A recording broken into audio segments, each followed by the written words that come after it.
everyone, welcome to Basically Neda. I'm Neda, and this is my unpopular opinion about the Goodreads Choice Awards.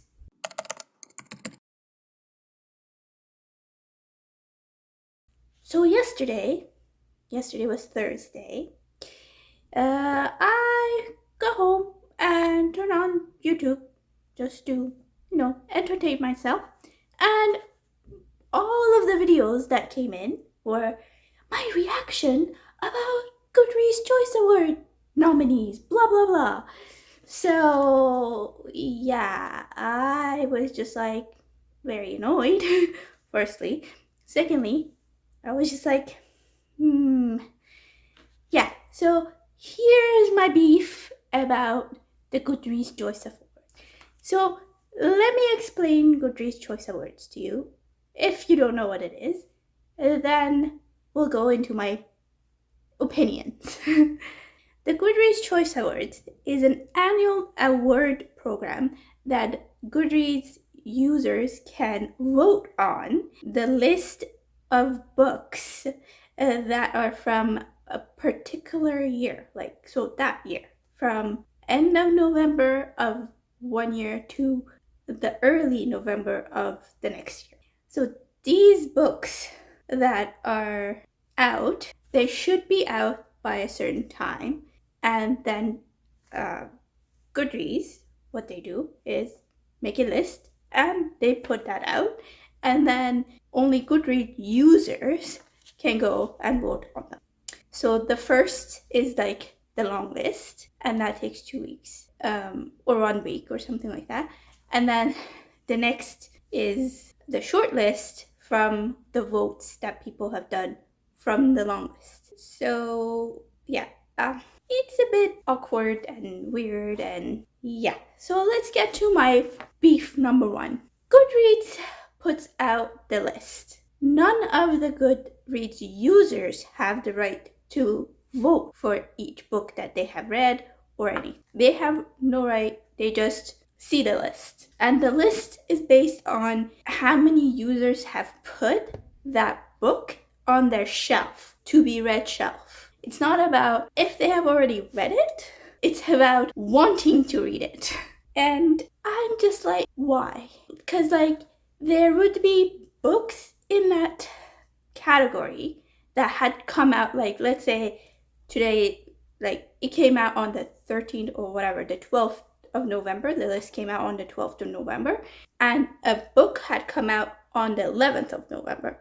Nobody has read that unless they're a genius or whatever, the reading genius, and they read a machine. No one has read it. They just put it in their want to read shelf. It makes no sense. These books that are there are not based on what the readers have read. It's based on their shelf. And let's say that book that came out on the last day of qualifying came out, and a lot of people wanted to read it because it's from a very popular author, and it's because it's part of a series or something like that. That's why it's so popular. It's not about people who actually read this book and put it on their shelf, reviewed it, and that's why it's higher up. It's just mind-boggling why Goodreads would do that. And then, yeah, my second beef about this Goodreads Choice Award is that anyone can vote for all categories. Whoever has a Goodreads account, you can vote on any category. Doesn't matter if you're just a fantasy reader, doesn't matter if you're just a mystery reader, you can vote on any book that you want, even if you haven't read it. And it's just why do we have to allow everyone to vote on everything? It just messes up the whole idea of having the best book for this category and the best book for that category. Let's say if there was a romance reader and they vote for thrillers, but they don't know and they've never read any thrillers. They're just randomly picking. And that will totally mess up what the score is going to be, right? Like, no one is going to penalize people for not have read those books. So yeah. And then my third beef was what I started with. My entire feed was filled with booktubers making videos like literally the minute that the list came out. I made my reaction of this Goodreads Choice Award list for 2025. And I mean, good for them if they like to do that. Like, wake up so early right before work and make it a video and post it. You also have to edit things and like make sure that it looks right and then post it. But I guess they like doing that, and good for them. But is that something that everyone has to do? Like, I guess if that's what you want for your viewers to see. My beef is that I'm not gonna do that.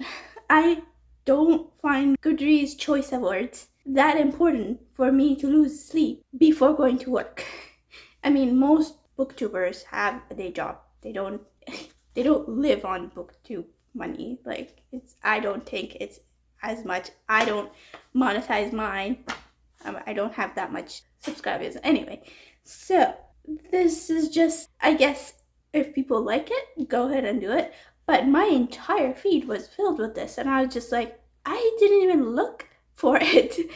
So I guess it's very popular for people to watch other people's reactions on this, even though the whole thing is a popularity contest on people who are voting for things that they don't even know what they're voting on. They've never read the books or whatever.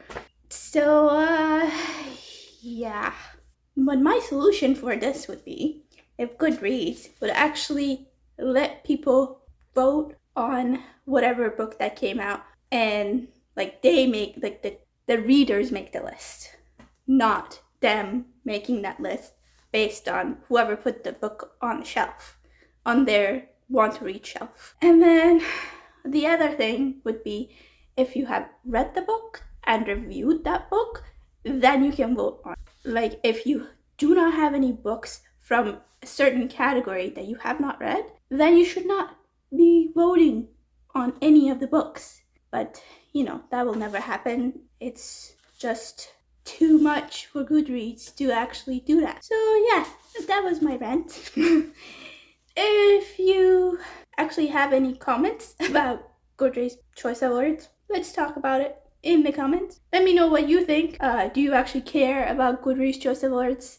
Is this just a rant for you to watch? So yeah, let me know down below what you think. And yeah, I just needed it to rant because my entire feed was just like Goodreads Choice Awards, which I don't care and I'm not gonna vote on. So yeah, thank you for watching. I'll see you in the next one. Bye.